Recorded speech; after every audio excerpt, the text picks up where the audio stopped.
Welcome to Young Asia Television.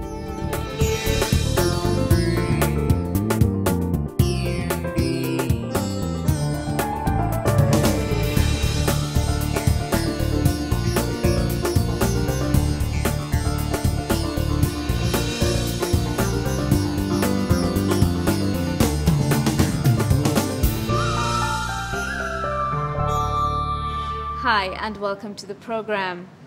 The latest round of provincial council elections is about to begin in the districts of Jaffna and Vaunia. After a 2-decade lapse, northern residents will go to the polls on the 8th of August 2009 to elect their representatives to the Jaffna Municipal Council and the Vaunia Urban Council. However, many political parties feel that conditions for holding elections here are far from ideal, given that these are districts that have directly experienced war and conflict in the recent past. Still, the government sees this as the first step towards restoring democracy and democratic governance in the northern regions of the country. In the Jaffna district, 4 political parties and 2 independent groups are contesting, while in the Vaunia district, there are 6 political parties and 3 independent groups standing for election. Our first story this week takes a look at the mixed views of politicians about the upcoming elections.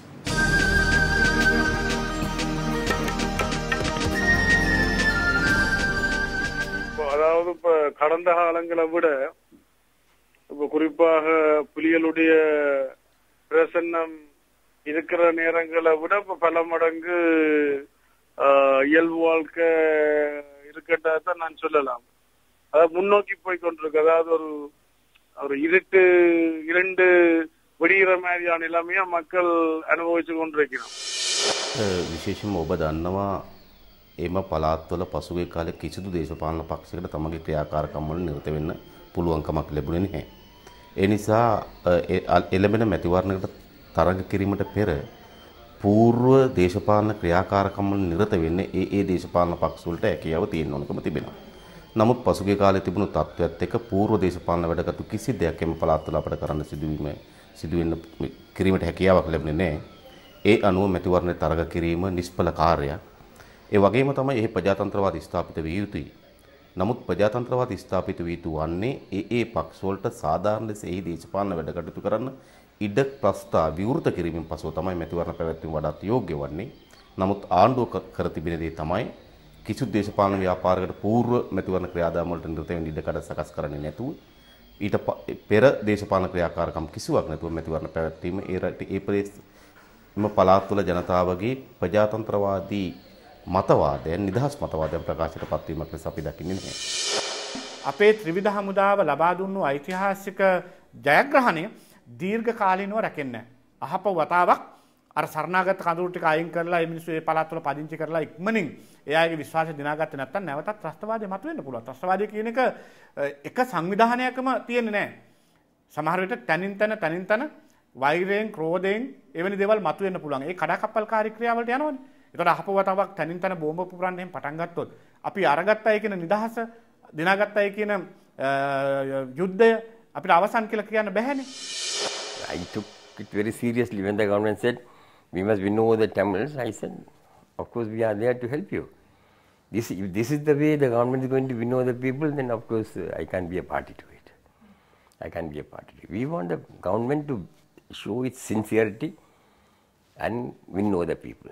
Let the government, if the government claims that they are going to only trying to win over the Tamils, you see, the only way for the government to open is to hold a free and fair election.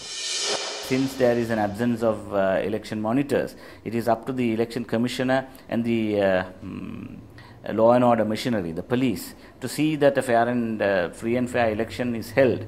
That is our fear, because there is no point in holding elections if that election is going to be, that mandate is going to be twisted in the manner in which it is sought to be done, particularly in the aftermath of the LTT being totally wiped out of the north. those people who have to a certain extent been under threat and intimidation will now want to enjoy the fruits of freedom and democracy. பணம போல ஒரு ஜனநாயக சூழலுக்கு அந்த தேர்தல் நடக்கிறதான் நான் நினைக்கிறேன்.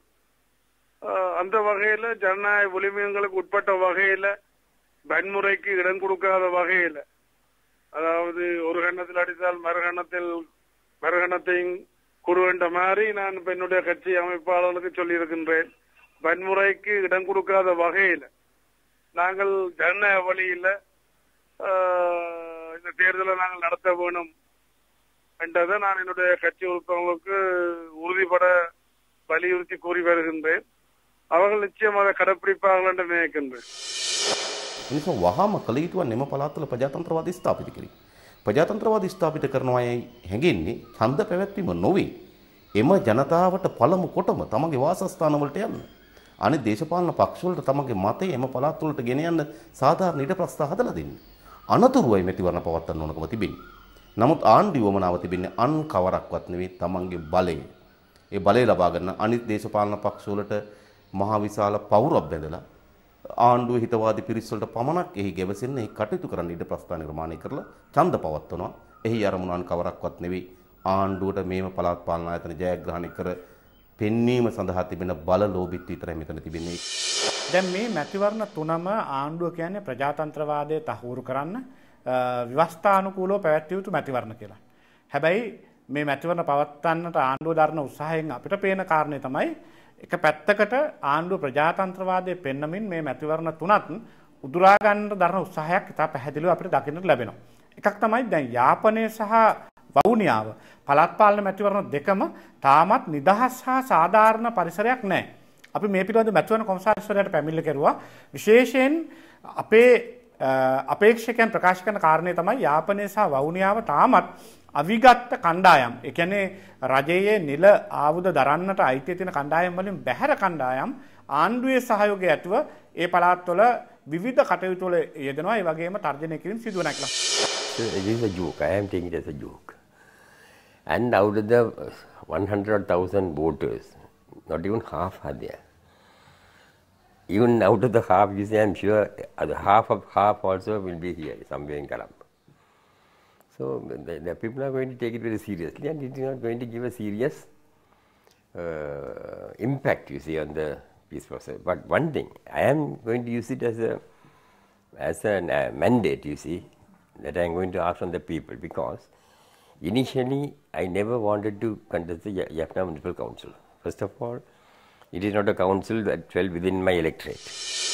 My request to the government authorities, in fact I had a long chat with the head of the task force which had been appointed by the President, Mr. Basil Rajapaksa, yesterday, urged him to see that this process would not only concentrate on those who have been immediately displaced as a result of the war, since very much focus is now on the Manic Farm area and those people who have been displaced, almost 300,000 people, whose plight indeed is quite miserable. But yet, in the meantime, there must be a parallel program to address the grievances of those people who have been displaced way back in 1990, such as the Muslims. And there are a variety of issues which are quite peculiar to this community, which wants to go and resettle and return to normal life in their areas of habitation.